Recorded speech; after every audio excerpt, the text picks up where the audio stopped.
Good morning. Today, I think we should be talking about revolution. I've been talking about it probably since Facebook came on board, then Twitter, and in May of 2012, I went on WordPress. I discussed what I think we should do for America and Americans. I was unhappy then with our two-party system, and I really think now we should go back to the Democratic Republican Party, just like they had in the beginning of our founding in 1797 with our Constitution. One party, that was it. There's going to be a Zoom at SUNY Cortland on 9/19/23. It's going to be about change makers. And I think we should all be the change we want to see. For me, I'm going to start that political party that I always talked about, an open tent for everyone. Doesn't matter if you're independent, Republican, or Democrat. If you're a decent person with good ideas, this country needs you. We've got 53% of the folks here in America who are not reading above 6th grade level. We have wage theft, not only in the restaurant industry, the hotel industry, it's in construction, it's in nursing, and in the medical fields. We got problems to solve. No sense pointing fingers. It just pays to take action. My own little Upper West Side of the world in New York City, I've decided I'm going to be a write-in candidate for District Council number 6. Gail Brewer has been there a very long time. She talks about everything she did when she was a hell of a lot younger.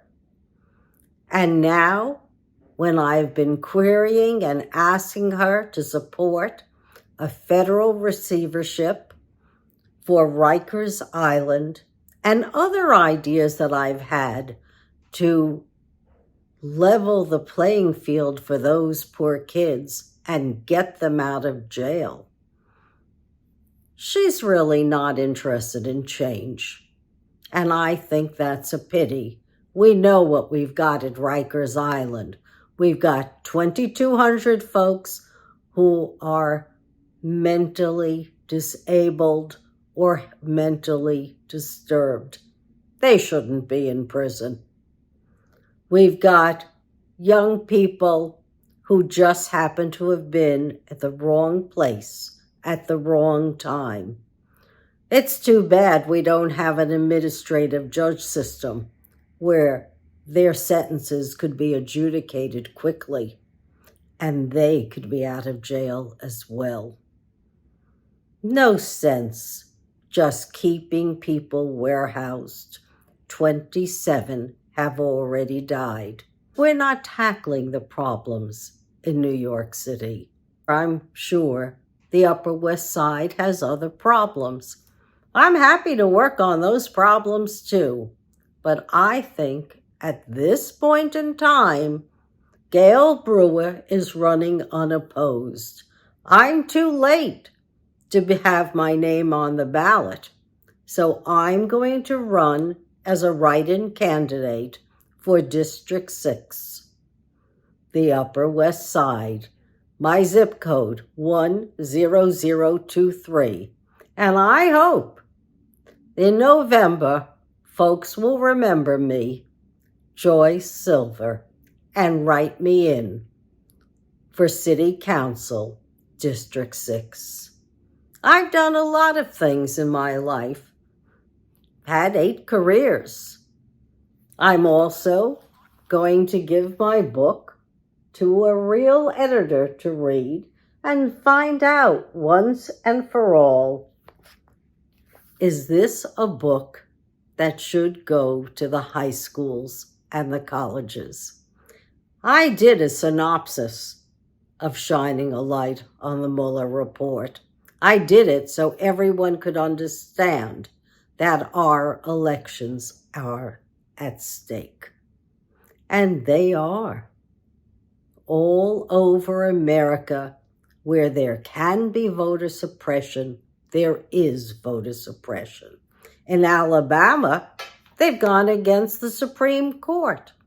The Supreme Court ruled that there should be 2 districts in Alabama for the African American vote and representation. Alabama said, no way. They created 1 district. Went against the Supreme Court, and most likely their mapping will go back to the Supreme Court again to be adjudicated. What gives people the right to ignore the laws? I don't understand that. I don't understand it at all. We are a nation of law, and it shouldn't be 1 law for you and 1 justice for you and another law and justice for anyone else. You break the law, you pay.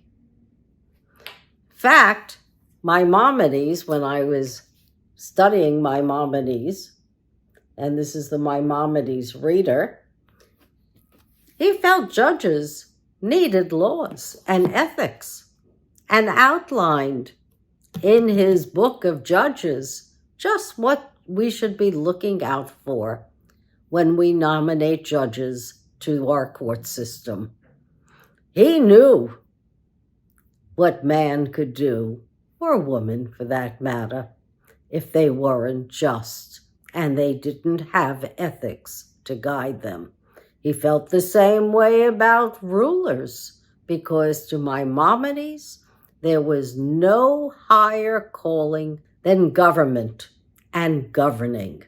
And if you were going to be governing the people, then you needed to have a set of laws for yourself that you followed and to hold the people accountable to as well. I believe that. I see it all over.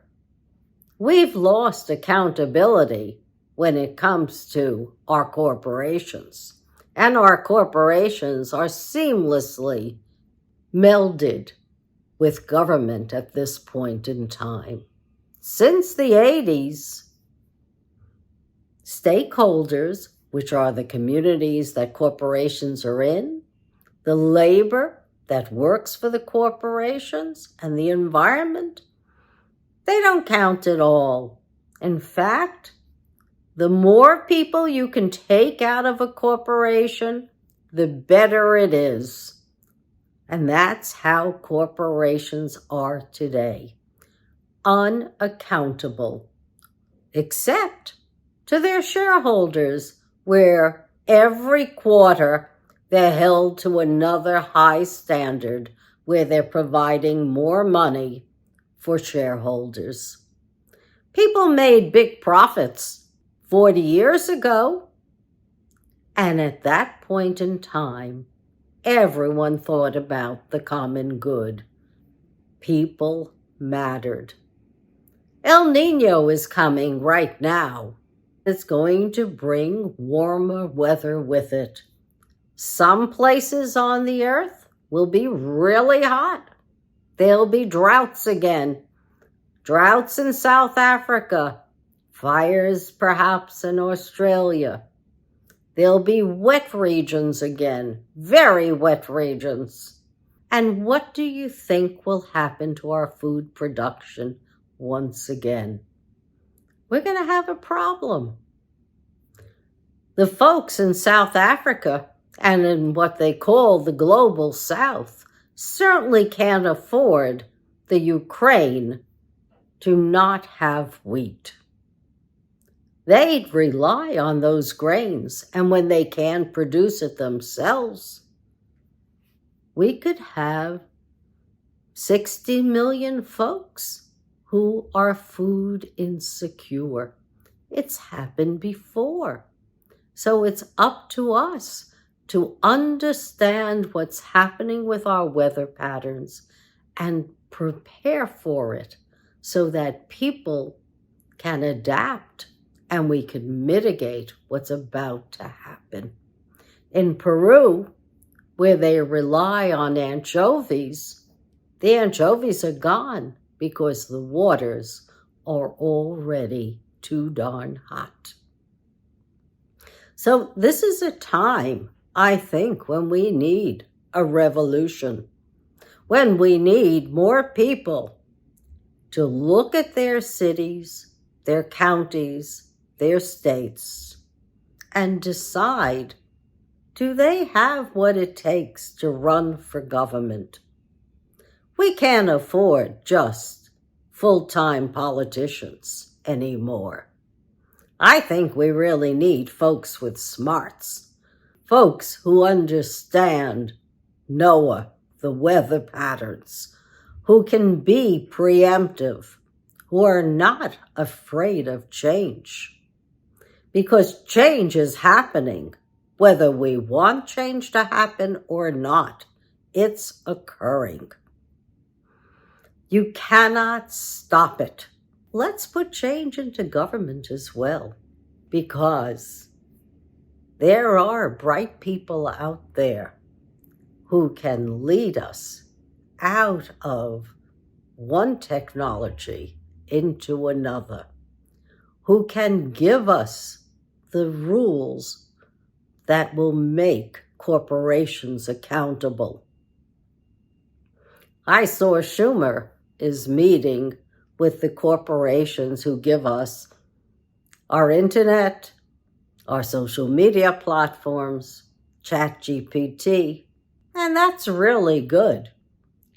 But let's see if they adapt the Digital Services Act of the EU and start implementing controls on social media.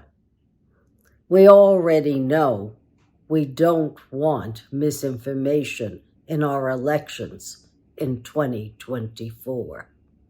We don't want people to look like us and tell lies. We want the truth, because the truth does indeed set us free. We can't afford to be ostriches now. It's too darn hot for that. And it's time that we have an educated populace. It's time that we had really good health care for the many, not the few. It's time that we brought in renewables and sustainable energy. And it's time for everyone to do what I'm going to do and be a write-in candidate for government at any level.